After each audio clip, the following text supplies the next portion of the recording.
Hello friends, welcome back to my channel. I am going to do a new experiment. Let's go.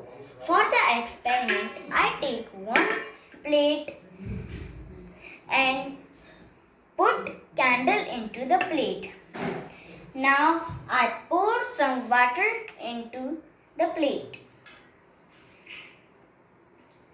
Now I light the candle.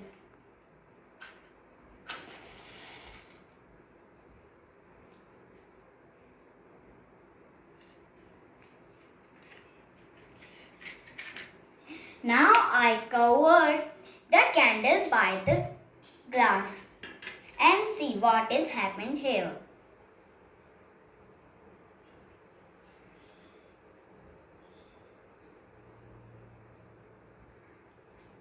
Now I explain what is happened here.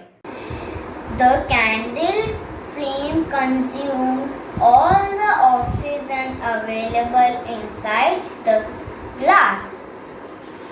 When the oxygen depleted, then the candle goes out and air becomes cool.